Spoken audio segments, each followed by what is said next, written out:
Hi everyone and welcome to Design with Nicole Nowosad.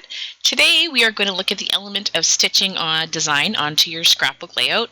It's really easy to do and you don't need a lot of extra tools. So I'm going to create this stitch design here on the left side of my page and it's super easy, so let's get started. So the one thing I'm using here are some circle punches. I have a 1-inch punch as well as a 1.5 and a 1 3/4 inch punch. I'm also pulling some papers here from a paper pad from the Chamel Go Now Go collection. I'm going to use a lot of different embellishments to go with that as well.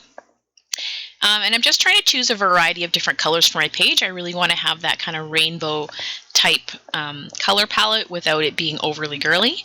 But I am trying to grab different colors and patterns from the paper pad. I may not use all of them, but I want to have all my options open at this point.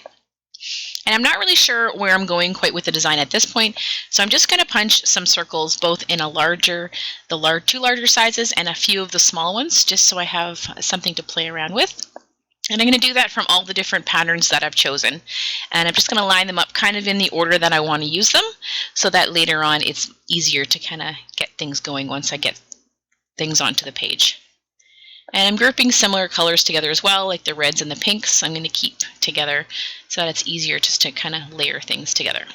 Now I know I want to have my photos here on the right hand side of the page, and I've decided that I want to take the larger circle and then the medium sized circle and layer those together. It's kind of hard to see here, but I have layered the medium size over top of the large. And then I'm just playing around with the placement of where everything is going to go and what papers I end up wanting to use, and I end up leaving a few of them out. You'll notice I didn't really measure anything at this point. Really, there's not a lot of measuring in this layout because you have the circles there. We're kind of doing a bit of a whimsical look. The only thing I am doing is going to use this ruler here to line all the circles of similar size up together so that they're, in an even line on the page. Because of the nature of what we're doing, where we're going to pop these circles up, you really won't notice if anything's off by a tiny little bit, but certainly you can feel free to measure that out if you'd like to do so. So I'm angling the patterns a little bit if possible, just to create some interest. You can really notice it there on the yellow grid pattern that I've angled the different pattern of the grid, so you can get a little bit more visual interest once you get things sewn down onto the page. And again, just line everything up. Now the one thing I do want to mention is when you're sewing, you don't want to use a lot of adhesive on your paper. I'm just adding a tiny little bit of this tape runner adhesive. It gives out 1 or 2 tiny little strips, and that's what I'm using down the center of each circle. Because once I start running it through my sewing machine here, this is one from Janome. It's called Janome & Home. It's a really great paper crafter sewing machine. And I'm just running a stitch straight down the middle of each of the rows of circles. If I use a lot of adhesive, I'm going to really gunk up my machine, and I don't want to do that. And secondarily, we really want to pop those circles up later on, so we don't want to add a lot of adhesive to make that difficult. Now if you want to and you're worried about your ends straying in the back, you can add a little washi tape just to secure them in place. And then you can go ahead and just pop up those circles. You can see if you use a lot of adhesive behind those layers that you would definitely have a problem.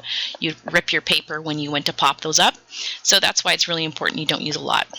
And never ever use wet adhesive underneath anything that you might sew on, as that really will clog up your machine in a pretty bad way.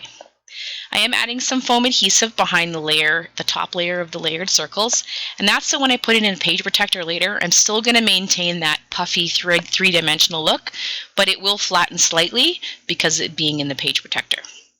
I'm going to add a little bit of paper in behind my photos just because needed a little more touch of blue to go with my sun shirt. So I thought this nice thin blue stripe on this pattern paper would work perfectly. And so I'm just going to measure off a couple different mats out of that paper and layer one behind each of the photos. And when I place these down on the page, I'm going to do my best not to keep them even, mostly because I find whenever I try to measure something up completely equal and level, that it often is off by just a tiny amount, and it's so much more noticeable than if I put a little bit of a tilt to it. So I'm going to tilt my photos for a couple of reasons. Those are 2 of them, and the third reason is because everything on my left side of my project is so straight. It's kind of fun and gives a little more interest to the page if on the right hand side they're a little quirky and off center. So now I'm just going to go ahead and get a really basic title put down. I'm going to use these glitter thickers. Makes it really simple, and I'm just going to use these on a ruler and line them up so I kind of get them where I want them. And it also allows me to kind of play around with where I want to put it on the page, and if I want to add anything above it or below it. I have 2 rulers, as you can see, and so I'm going to use these tiny little letters to start off my title, and then use the glitter thickers to finish it off. And it also helps me keep everything straight. Again, in this case, you'll notice that some of the letters are a little bit tilted off in the end anyway, and that's okay. But it does help, gives you a good idea of where you can place your title in a really quick way instead of lining it up one by one. So now I'm just going to play around with my layered circles, and I want to add some similar color embellishments to the centers of most of those circles there on the page.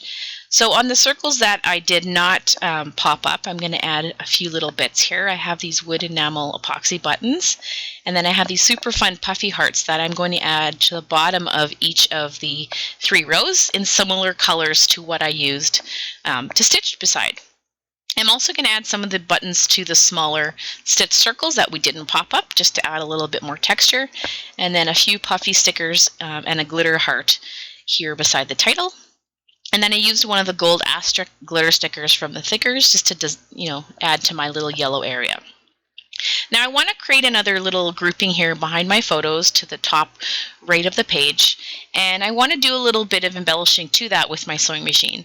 You can very easily take any embellishment and stitch it. Even chipboard works really well through a sewing machine, provided you go slow enough.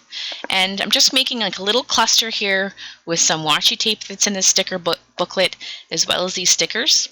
And I'm just going to add them here to my photo, and then I'm going to take my sewing machine and just add a little bit of stitch detail. Had you not known that you were using your own sewing machine, you might not notice the stitch detail. You can see how much of an impact it really makes on your page. The stitching adds a nice group of texture, and it really allows you to have that 3D embellishment that you really cannot buy in any store. And just as simple as a few small tools and a little bit of thread, it's like paper magic. Have yourself a great day.